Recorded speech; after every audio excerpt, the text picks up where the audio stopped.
Sama saudara-saudari yang terkasih dalam Kristus. Merasa terasing adalah pengalaman yang diam-diam akrab bagi banyak orang. Ia bisa muncul ketika kita pindah ke tempat baru, memasuki lingkungan kerja yang asing, atau berada di tengah keramaian tetapi merasa tak dikenal. Ia juga lahir ketika kita merasa diabaikan, oleh keluarga, oleh rekan kerja, bahkan oleh sistem yang tampak tak peduli. Keterasingan sering melahirkan kecurigaan, kecurigaan menumbuhkan jarak, dan jarak memelihara prasangka. Tidak jarang, ia juga memunculkan rasa tak berdaya yang membuat kita rindu akan pertolongan, namun sekaligus takut untuk memulai. Injil hari ini menghadirkan perjumpaan yang syarat makna. Yesus dan seorang perempuan Samaria di tepi sumur Yakub. Dua dunia yang terpisah oleh sejarah konflik dan stereotip bertemu pada tengah hari. Jam yang panas dan tidak biasa untuk mengambil air. Yesus memulai dengan kalimat sederhana, "Berikanlah aku minum." Permintaan itu menyingkapkan kerentanan. Ia haus, para murid sedang pergi, dan ia bergantung pada kemurahan hati orang yang secara sosial dianggap lain. Sementara itu, jawaban perempuan itu mengungkap kewaspadaan, "Bagaimana mungkin engkau, seorang Yahudi, meminta minum kepadaku, seorang Samaria?" Kecurigaan adalah reaksi yang manusiawi ketika berhadapan dengan yang asing.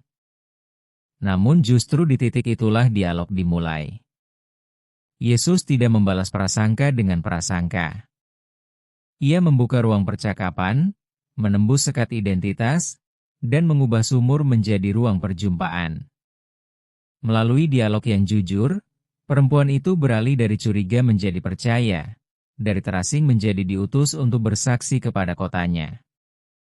Keterasingan diurai oleh keberanian untuk berbicara dan mendengar. Dalam hal ini, manusia menjadi sungguh manusia ketika berani memasuki relasi aku-engkau, bukan memperlakukan yang lain sebagai objek, melainkan sebagai pribadi. Relasi yang autentik menuntut keterbukaan dan risiko. Risiko ditolak, disalahpahami, atau dilukai. Namun tanpa risiko itu, kita terjebak dalam kesepian yang nyaman tetapi hampa. Kita melihat urgensi pesan ini dalam konteks dunia yang terpolarisasi. Laporan Pew Research Center di 19 negara pada 2022 dan di 25 negara pada 2025 menunjukkan meningkatnya polarisasi politik dan sosial di berbagai negara, di mana orang cenderung hanya berinteraksi dengan mereka yang sepemikiran. Akibatnya, prasangka mengeras dan empati menipis. Sebaliknya, program dialog lintas iman menampilkan kisah komunitas yang berani duduk bersama, berbagi cerita, dan menemukan kesamaan di balik perbedaan. Banyak orang yang ikut dalam program tersebut mengaku bahwa mendengar kisah pribadi yang lain mengubah cara pandang mereka secara radikal. Yesus mengajarkan bahwa dialog bukan tanda kelemahan, melainkan kekuatan yang menyembuhkan. Ia memulai dari kebutuhan paling dasar, air, untuk menyingkap dahaga yang lebih dalam. Kerinduan akan diterima dan dipahami. Dalam percakapan itu, perempuan Samaria menemukan martabatnya dipulihkan. Ia tidak lagi didefinisikan oleh masa lalunya, tetapi oleh perjumpaannya dengan kebenaran. Bagi kita hari ini, Injil ini adalah undangan untuk melampaui tembok keterasingan.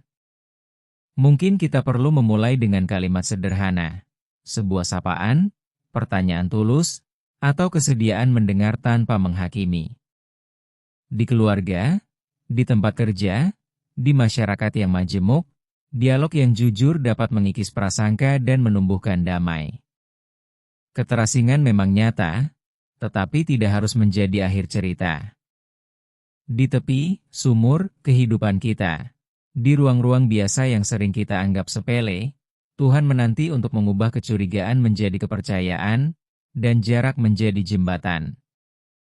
Dialog yang berani adalah awal dari rekonsiliasi, dan dari sanalah, kedamaian bertumbuh.